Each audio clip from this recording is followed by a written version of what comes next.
जयंती मंगला काली भद्रकाली कपालिनी दुर्गा क्षमा शिवा धात्री स्वाहा स्वदा नमः। माता भगवती महाकालीची कालरात्रीची म्हणजेच महारात्री दिवाळीच्या दिवशीची अमावस्येची ही पूजा। गंगा स्नानाला या दिवशी खूप अनन्यसाधारण महत्व आहे। जिथे कुठे आपल्या जवळपास गंगा असेल त्या घाटावरती माता भगवतीची सेवा केली जाते व पूजा अर्चना केली जाते। त्याच सोबत माता भगवतीची सेवा करत असताना यावेळेस ओटी व आचमन संकल्प गंगेकाठीच करायचा असतो। काल रात्री दिवाळीच्या रात्रीला खूप महत्व असतं।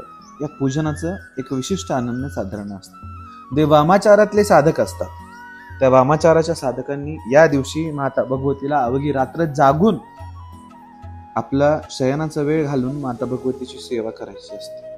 जो वामाचारातला सेवक या रात्री झोपतो त्याला विद्या व वृद्धी वर्षभर होत नाही, म्हणून या कालरात्रीचं एक अनन्य साधारण विशिष्ट महत्व आहे।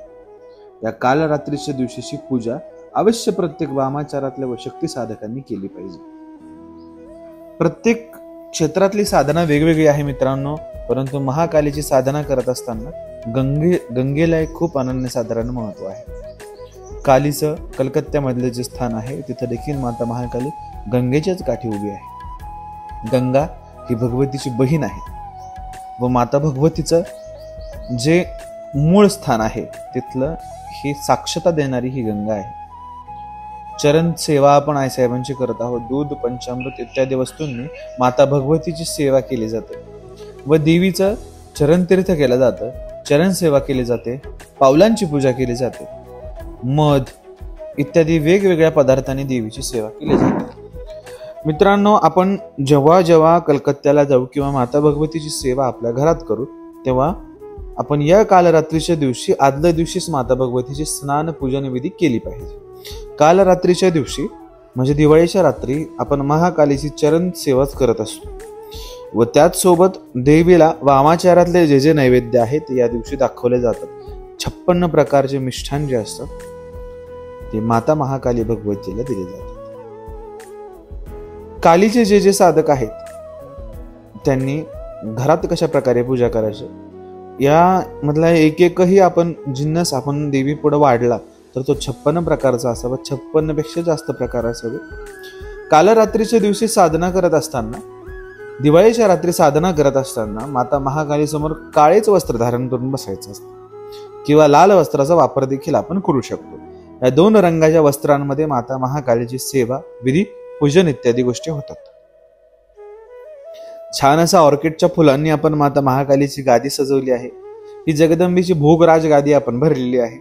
सर्व प्रकारचं जसं कलकत्त्यामध्ये देवीला नैवेद्य दिला जातो तो नैवेद्य, कालीचा कलश व छान असं एक कक्ष आपण फुलांनी सजवून घेत आहोत। मित्रांनो, महाकाली कुणाच्याही बोलवण्यावर येणारी देवी नाहीये।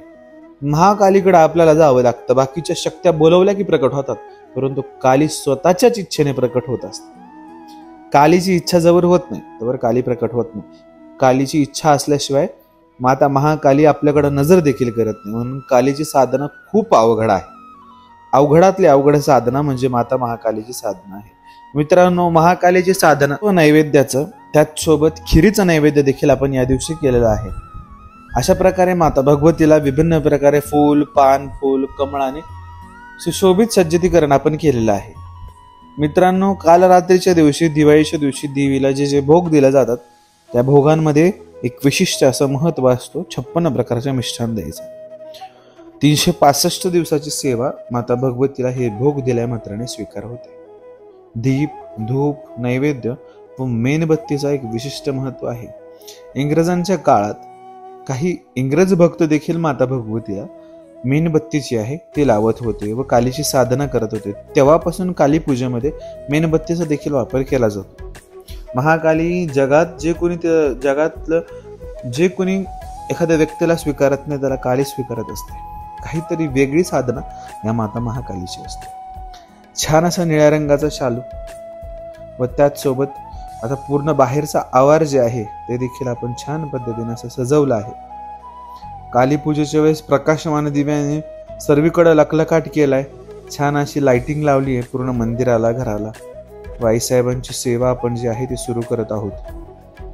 सगळं झाल्यानंतर शेवटी काली पूजेच्या रात्री माता महाकालीला आरती व धूप, नैवेद्य इत्यादी वस्तू केल्या जातात. नगारा वाजवून देवीला जाग केलं जातं आणि देवीचा संकल्प आचमन करून समोर जे मिष्ठानांचं नैवेद्य आहे ते सर्व मिष्ठानांचं घास घास मोडून देवीला दाखवलं जातं. हे गण, यक्ष, पिशाच, देवीसोबत जे जे गण असतात, जे जे दैत्य असतात, त्यांना देखील या रात्री मान दिला जातो.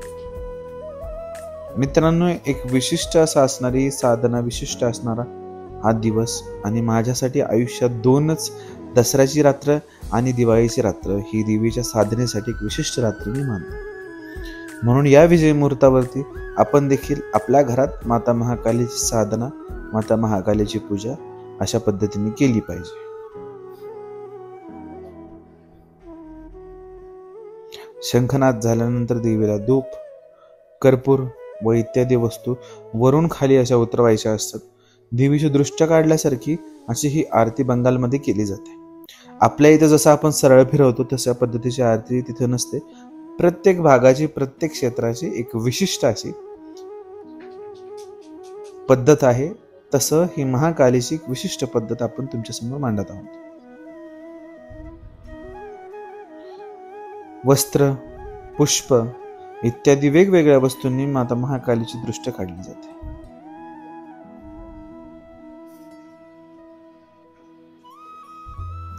आता वेळ आली कर्पूर आरतीची. हे जेव्हा सगळं ओवाळलं जातं तेव्हा नगारा, ढोल, ताशे इत्यादी वस्तूंनी मंदिर जे आहे ते पूर्ण गजगजलेलं असतं. ओम काली जय.